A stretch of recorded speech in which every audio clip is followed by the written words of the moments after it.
It is truly an honor to be here. And I can just say right now, having two little boys at home, it is so cool for me to see. We got Mr. Hill here, we got Hetty, we got Zale, we got three generations of Christ following men in one spot. And that's just so encouraging for me because I'll tell a little bit more about my story. But my mother was really the one that changed the trajectory for our household and our lineage when it comes to following Christ. And so me and my younger brother are the first men to really be in a position where we can raise our children up in the way they should go in the church, all that good stuff. So to see it exemplified here, to see the closeness of that bond, I just think that's fantastic. I also love this opportunity to talk about kind of where I've been and all that God's done to this point, because I don't know how much y'all are into those like personality assessments and things like that, but I am one of those futuristic, always thinking ahead, always setting goals, right? And so I'm always moving in faith. I'm moving in faith, right? But sometimes it's cool to just sit and reflect on the providence of God, because I think that's one of those things that's a little bit more retrospective than it is, looking out into the future. So this is a really cool opportunity for me. So thanks so much for thinking of me, for having me. And really where I wanted to start is telling my story really from the beginning to how I got here, because I think you'll see, how my faith has played into that. But also what I always encourage any client that I work with in the financial space to have a firm understanding of is the financial narrative in their life to this point, right? Because again, there's so much out there, so many opinions, there's so much on TikTok and Instagram and all this stuff and little sound bites about what you should be doing with your money. But if you are trying to add good habits to a poor framework, right, it's not going to work out long-term financially. It's kind of like the parable of sowing the seed. Like if you're trying to sow seed in unfertile soil, right, that seed's not going to produce what you want it to produce. So I like to kind of start with my story. So my dad is from the US. He grew up in Las Vegas. He was an Air Force kid. So his dad had him moving all around the country. He had the opportunity to play pro basketball in El Salvador, in the Philippines, and then Scotland. And so he met my mom in Scotland. I was born there. I was raised in England and grew up with a basketball in my hand. So I had no choice, Hetty, but to come to the States and play college basketball. Now I will say my parents, to kind of tie in the financial narrative along the way, my parents made pretty good money. My dad got paid decently well as a pro basketball player, but then he also was in the social work space, working with young men and women that had just been kind of displaced from homes, trying to get them reintegrated into community, reintegrated into their homes, those types of efforts. So he had a couple of different streams of income from that for a very long time. And then my mom has always been in education, and she's always been high up in education. Now, in a lot of Europe, they actually pay their educators like they're supposed to be paid for raising the next generation. So she made some pretty good money. But the issue was they had some really bad spending habits. Okay. And it was really, there was a lot of tension in the home because, as I mentioned, my dad's from Las Vegas. So he has this I won't want for anything type mentality that stayed with him into his older age. It's safe to say he's past that now. But when he was younger, he kind of had this mentality, if you know what I mean, right? And my mom, on the other hand, Scottish people are traditionally a little bit more tight with their money. So it led to a lot of arguments and a lot of issues. And so when I started hitting teenage years, I became more aware of some of the tensions that existed financially. So my parents had nice cars. We lived in a decent neighborhood. I always had money for, especially with my dad being a hooper, I had money for the newest basketball shoes, right? But when if there was anything extra, it was like, hey, no, we don't have money for that. We can't afford that.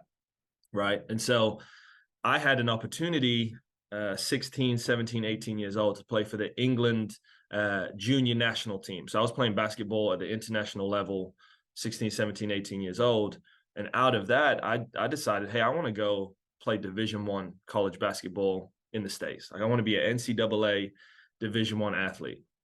I always say the kids are a lot smarter nowadays because they got this NIL money and they're figuring out how to get paid at 18 years old.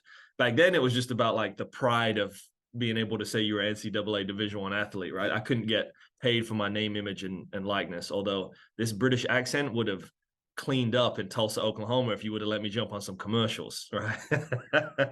these Chevy dealers and these Ford dealers around here, you know, come down and get your truck, mate. Like, I'm sure I could have made some pretty good NIL money with that, but that wasn't the case back then. So in that conversation of coming over to the States, I realized very quickly there had been like zero money saved for college education, right? It was all the money that my parents were making pretty much was for instant needs, instant gratification. There really wasn't much forethought.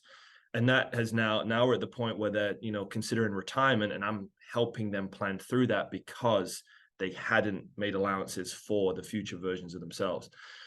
So fast forward a little bit, I send my basketball and my academic resume out to every school that I'd seen play in the NCAA tournament in previous years. Okay. So here I am, little scrawny English kid, 18 years old, applying to Duke University, North Carolina University, Kentucky, the Blue Bloods, man. At least back then they were the Blue Bloods, right? And there was a few schools that got back to me. Okay. Davidson, which is where Steph Curry played, right? There was another school that I always blank on the name of. It was like in Eastern Tennessee. It was one of those teams that kind of shocked the world and won their conference tournament, you know, back in the day. And the third university was the Oral Roberts University, right? So my mom had come to know Christ when I was a preteen. So in her 40s, crazy testimony that she has. But she came to know Jesus. She then, you know, swiftly removed all the Harry Potter books and the violent video games from the household, and had me and my brother in church 3-4 times a week. So we were kind of starting to experience some of that. And as a teenager, I'll be honest, I was a little bit 1 foot in, 1 foot out, because I loved the change that I'd seen in my mom. And this is probably a story for another day, and you guys can pray about the sanctification of Mikey Manghum. But I loved the ladies, right? So I was very much 1 foot in, 1 foot out in my faith journey. But when my mom heard about Oral Roberts University and she told her friends at the church, they're like, "Oh man, Oral Roberts, the greatest Christian university, you know, on the planet," type thing, right? And he has this amazing healing ministry and all this kind of stuff. So I said, all right, that's where I'm going to go. Came over, had some academic scholarship, was basically a preferred walk-on for my first year, and then earned a full ride scholarship for the remaining time, which is just fantastic. Again, you talk about providence and seeing how God moved in a situation. Just a pretty cool opportunity to do that. But here's really where I'm getting to in terms of how I landed doing what I'm doing today, helping people with money. My first semester on campus, I'm in a math class, Calculus 3, which is kind of a end of your sophomore year, early junior year class if you're a math major. I transferred in 42 credits from my British education to the American college system. And so I'm in that class with a lot of engineers. We make it through that class. Proud to say I still got an A, but it was difficult. And they said the next class for math majors, which I was, and engineering majors, was differential equations. And they kept calling the class Diffie Q. And I said, I'm sorry, I'm still trying to earn this full ride athletic scholarship. I can't take a class that sounds like the word difficult. I got to figure out a different major, right? Like Diffie Q sounds difficult. I gotta make a switch. So I went to see my accounting professor. I had taken accounting as an elective. He was a big basketball fan. And I said, Mr. Greg, I think I want to be an accountant, right? You get it right or you get it wrong, right? It has to balance in accounting. That's what I love about accounting, right? And he said, Mikey, this is all he said. Mikey, I think you have a personality that fits finance better. And I made a major switch off of that short conversation. Now, I land that next semester in a class called Personal Financial Planning. Literally the first class after the syllabus class, right? The professor is talking, and I truly feel, and I really don't mean to over spiritualize this because I was at a place like ORU, but it was like a Moses in the burning bush moment for me. I felt like the classroom parted. I was third row back, but I felt like I was on the front row for the rest of the class. The professor was just talking about stuff that I'd heard argued about in my house. that I'd heard questions being asked, like my mom would ask her friends, like, what are you doing? How are you guys handling this? And in that moment, it was like I kept hearing marketplace ministry, marketplace ministry. And I'm gonna be honest with you, I didn't really know what that meant, because I thought the varsity version of being a Christian was either being on a mission field or being in a pulpit every weekend, right? I had no understanding, I had no paradigm at that point for how we as believers can influence the marketplace, right? It's funny now that I'm in here, that there's a guy here locally that owns a bank, and he has a book called 94X. And the thought is that if you are a business leader, based on the average time that an American spends in church versus the average time they have to be at the office, you as a business leader get 94x the time with that individual than a pastor does. And so to be able to have influence over that person on a day-to-day basis in a marketplace setting, pretty powerful. So that started a trajectory of me for leaning into how can I help people alleviate the stress and the burden that seems to be associated with finances, right? And at the time, 18, 19 years old, I had no idea the reality of what people face day to day when it comes to money. And I'll just throw out a couple statistics for you. Recent data shows that 77% of Americans have anxiety around money. 77%. They did a study of 2,000 adults across the United States, and 1,000 of them, so half of them, believed that it was taboo to talk about money with any other person. Spouse, friend, sibling. We shouldn't talk about our money with anyone, right? Only 1 in 3 Americans have any type of financial plan. So now I'm in this industry, I see what the Lord was starting to do and what was starting to be planted at that time, because now I have this opportunity day in and day out to meet people where they're at. And so one thing it feels like I get to do is I always look at like the examples of Jesus, where it was like, hey, before he had that soul conversation, it was like, are you hungry? Do you need healing? Right? Do you need encouragement? Like there was an immediate need. Do you need your life saved? Right? Let's meet that immediate need so that now we'll have the opportunity to actually share something more meaningful at the soul level that goes way beyond money. It's interesting in the economy and the society and the type of country that America is, money is very much this thing on a pedestal. So sometimes the hardest thing for us to do is bring it back down to the ground level and realize it's just a tool to further whatever purpose and vision that you have for your life, right? Said another way, this is what I tell my clients all the time. Money is a multiplier of purpose and vision, right? Andy Stanley says everyone gets somewhere in life. A few people get there on purpose. The ones that get there on purpose have vision, right? And without vision, people cast off restraint.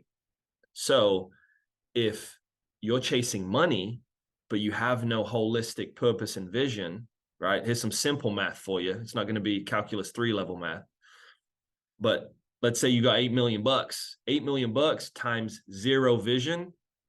Anyone know what 8 million times 0 is? You can just kind of show me on the screen. It's pretty simple. It's 0, right? But if you have purpose, now it gets to become a multiplier, right? And so the reason I tell my story and a little bit about what I saw growing up is because a lot of times when folks step into my office, they want to know, hey, Mikey, what are the practical, tactical, even nuanced, cool strategies that I can use to separate myself financially? And the reality is you have to start with an understanding of 2 things that aren't tied to practical money strategy whatsoever. You have to understand the financial narrative that you have believed to this point. That's part 1. You have to understand the healthiness of the soil, right? Going back to that earlier comment that I made. Because if you hear words like savings, debt, leverage, stock market, and all of it freaks you out or panics you, or you have a lack of trust with institutions and all that kind of stuff, which I can just say as Black individuals in America, like there is a lot of reason for why we would have a lack of trust with institutions. I don't know. I don't have time for that TED talk today, Hetty. But but you have to understand what is your baseline feeling around money, because it may be that we need to do some work there before we're trying to add these good habits. Because if we're adding good habits to that poor soil, it's just going to be unsustainable, right? So once we have an understanding of like, where are we really at right now? What do I truly believe about money and what its purpose is in my life? The second thing that we have to go to is kind of the opposite end of the spectrum. What is the vision that I have for my life? Not the vision I have for how much money I make, the vision I have for my life. Okay. And I always tell clients, there's 5 areas that people want to be successful, whether they realize it or not. It could be a subconscious thing, right? It's relationships with family and friends. It's their career and purpose. Hopefully you're one of the lucky people that gets to intertwine career and purpose, right? It's your personal finances, your physical well-being and health, and obviously, most importantly, your emotional, spiritual well-being. Now, we've all lived enough years to know if any one of those is suffering, it has a negative impact on the other areas. But you have to cast vision for all 5 areas of your life in that regard, right? Because once you know what you want life to look like, you can actually build a plan financially to get you from point A to point B. And so a lot of the recommendations and the tactics out there that are kind of common and popular, they're based on an assumption about what the vision is supposed to be. Now, if you have the vision of being a business owner, or you have the vision of just, working at a company, if you have whatever it might, if you have a vision of retiring early, if you have a vision of working till the day you die, like all of those factors have a completely different impact on what the financial strategy needs to be. And so when you have a confidence in the vision, here's what it does for you. It helps you remove the temptation of comparison. Because now I'm confident in the vision that I have. I know what I'm trying to create for my household. And let's say Hedy has his, it could be completely different. And so now when Hedy's pursuing and doing what he's doing and making money and applying it to those different goals that he has, I don't have to be like, oh man, I need to do what Hedy's doing. No, he has a completely different vision. He has a completely different calling on his life. It's like the idea of the body of Christ. Like we can't all be hands, we can't all be feet, we can't all be the mouthpiece, right? So if I can just focus on what the Lord's put in my heart and pursue that, now I'm not looking around, comparing myself. And as we know, comparison is the thief of joy, right? So that at a high level is kind of the starting point. Now, I know I'm coming up on about that 15, 20-minute mark. I want to leave some space for questions, but I'm also a big proponent of what's a very practical thing I can leave the folks with every time I have an opportunity to speak that can have a major impact, right? So here's, and it may not be true of anyone on this call. There may have been some other financial guru that hopped on in one of the previous 41 sessions and just downloaded this good stuff for you already, okay?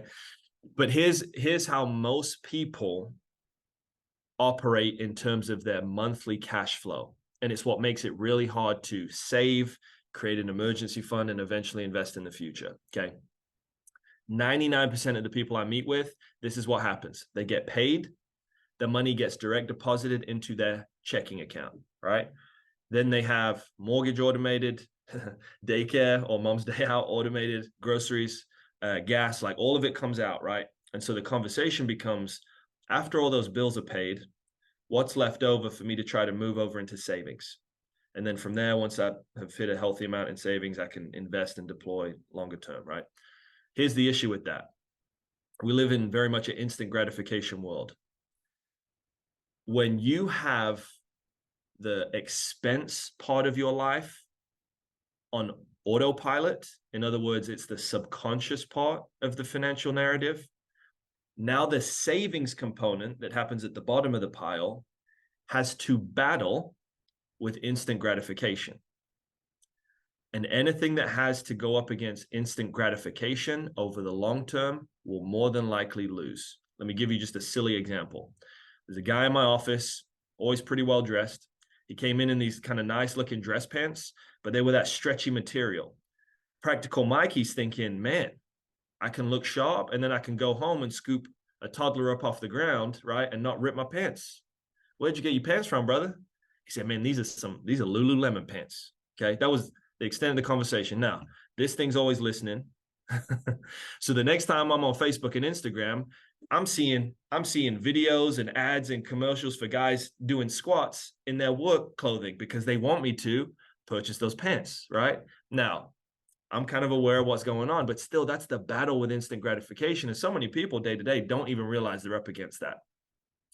So here's one of the simplest things you can do. And this is why something like a 401k and those automated contributions work, right? I tell people to flip the psychological piece of that on its head. How do we get you saving subconsciously and now making more conscious decisions around the spending? So my most successful clients, now when you hear this, it's going to be a bit like, what? But again, it go back to, is this just a financial narrative thing that I need to spend some time with and overcome? My most successful clients have all of their money direct deposited into their savings account, all of it. They set up automatic transactions once a month, twice a month, however frequently. And it's a set amount that's ACH'd, right, or direct deposited from savings to their checking. Now, what's in their checking is what they have to play with. So they have to make conscious decisions around, all right, I've got $400 sitting in there. I know because it's been hot. My AC bill's about to be $250. So that means between now and the next time I get a direct ACH, I got about $150 of wiggle room. Humans are really adaptive. We're like goldfish. We grow to the size of our surroundings, right? So if that's what the case, you're not even thinking about what's in saving. Why? Because that happens subconsciously. Now, last thing I'll say, in an ideal world, during the big chunk of your career, you are consistently saving 15 to 20% of your gross income. Because if you do that consistently throughout your working years and you get a decent rate of return on that money, you do not have to experience a drop-off in quality of life in retirement. The last thing I want for any of my clients is they have to go back to work. They have to go be a greeter at Walmart. And I'm not knocking that because honestly, I can't sit still. So there's a good chance Mikey will be a greeter at Walmart at some point when there's nothing else for me to do. But I want to get to choose to do that. I want to get to do that, not have to do it because I wasn't stewarding my money well during all these working years. And obviously, alongside with that, as Eddie and Mr. Hill mentioned, you want to have an element of giving built in, tithing, extra offerings, whatever. Me and my wife even have a fund where it's like, hey, if you see like a homeless person, it's like you either hand out some cash or go grab a burger or like wherever you're going, like grab an extra, like, because what that does again is it reinforces this is not my money and I have it on this pedestal.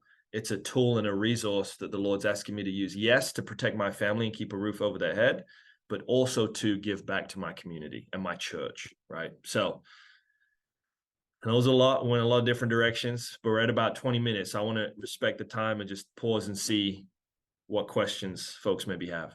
Because obviously the closer you get to retirement, you do want some of that diversification because you're not in a position to really ride the roller coaster of the up and down if we have a big kind of adjustment in the market. Now, you said you're 52. Did I hear that correct? Correct. So some of it may be dependent, Eric, on like what the 401k plan allows, but a lot of them at age 55 will allow what's called an in-force distribution, which means even though you still work for the company, you can roll the money out of the 401k. And if you do that, you can roll it into an IRA and create a little bit more of the diversification that you're wanting to see to steady you towards retirement. Unfortunately, while you're there, and if they, kind of vesting you in company stock, it just is what it is. There's not much of a workaround there, but there's a lot more flexibility that you get in a lot of those 401k plans once you hit 55. So you may just kind of look into that a little bit. Sometimes those are really long documents. So, I mean, Hetty, I'm completely fine if you send out my information after this in case people have questions they're not, comfortable asking or, want to have some follow-up. But just see if there's a little bit more flexibility in that plan when you hit age 55. Okay. Thanks. You bet. Hey, Mike, is that number 55 and 59 different? In there at 59, is that when it's a great question. Is that what it is? So if you are pulling like anything that's been like tax deferred, which is typically your traditional contributions to your IRA 401k, if you pull those sums out prior to 59 and a half, they're on top of the taxes that you have to pay. There's an early distribution penalty of 10%. It's an excise tax, which this is a crazy statistic. This shows you how illiquid or like the lack of savings people have in other place. In 2017, the government made like $15 billion off of that 10% tax alone from people taking just absolutely crazy. Taking your own money. But taking your own money, right? So, but yes, 59 and a half is a sweet spot. But what I was saying is at 55, there's some tax loopholes there where because you're close to retirement and they assume some people retire early, they give you a little bit of flexibility on distributions or moving out of a 401k plan into an IRA, which you typically can't do until you retire or leave the company. Like if you work for the company and have a 401k, you can't typically move the money away. But at 55, there's a tax code that allows for it if the 401k has been set up a certain way. Yeah. I know all kinds of random facts. Like how I didn't want to go random fact central this morning, but yeah, if people have those specific questions, I'm happy to answer them. I appreciate that. Good. Thanks, Eric, for that question. Anybody else have a question? Yes, I have a quick question for you. Yeah. I have a nephew that played pro football, so over the years, I've always had him do the Roth mutual funds to kind of put his money away when he got paid after each game. And so now that he's retired, what is the safest route that he can take that money, move it somewhere else without paying a ton of taxes on it? So if it's in a Roth IRA account, the only way to avoid any type of taxation on that is to keep it in a Roth format. Now you can roll it onto a different investment platform. You can consolidate. If you had multiple accounts, you can kind of get them all in one place. But the reality is it's treated a little bit similarly to your traditional IRA. It's just that he can go and grab some of the capital that he's invested if he's at least 5 years in. And there's no, in that regard, it's a little bit like a savings account. He can pull it back out. But typically this is where I talk about folks diversifying between like an emergency, what I call like an oh shoot fund. Like I wasn't expecting that. And then there's the long-term retirement. There's these kind of buckets in the middle that I call delayed liquidity, where depending on how old he is, if he needs this money before 59 and a half, a reallocation to brokerage accounts, managed money accounts. So it's still stock market correlated, but it doesn't have that retirement wrapper around it. But what I'd say for those specific Roth monies is you probably want to keep it in a Roth type situation. My caveat is if someone was to and I don't know how famous of a player is, but let's say he could go start a very successful business and the return on him starting a business would be excellent. In those situations, I'm like, by all means, pull from those funds, because even though you may incur a little bit of a penalty or have some capital gains tax to pay, the amount you're going to make up in return from your new venture a lot of times trumps that. So that depending on what his goals are, that may be something he leverages for a business startup. One of the things that as I'm teaching my boys about principles, fruits of the spirit, all that kind of stuff, excuse me, is I'm being challenged. Like I'm going through James right now. Okay, very practical. It's like the Proverbs of the New Testament, right? Is the count it all joy piece. It's very easy to count it all joy when things are going great. But I think our character is chiseled and refined in the hard times when we still choose joy and we still choose to count it all joy. And one thing I was encouraged kind of bouncing around some different scriptures is, elsewhere in scripture says, in his presence is fullness of joy. So as men, a lot of times we come against trial, tribulation, and we do this thing where it's like, all right, it's on me. I'm taking both yokes, right? And I'm like, I just got to push through. I got to grind it out. But scripture would actually suggest the harder it gets, the more we're supposed to lean in, because truly, from a sustainability standpoint, it's the only way for us to count it all joy. And so I've been getting challenged with that personally in my own life. But as I'm trying to develop these other fruits of the spirit in my young boys, I have to understand that for them to develop some of those things, they have to exhibit it in a tough situation when it doesn't make sense. So that's just something at the top of my mind this morning.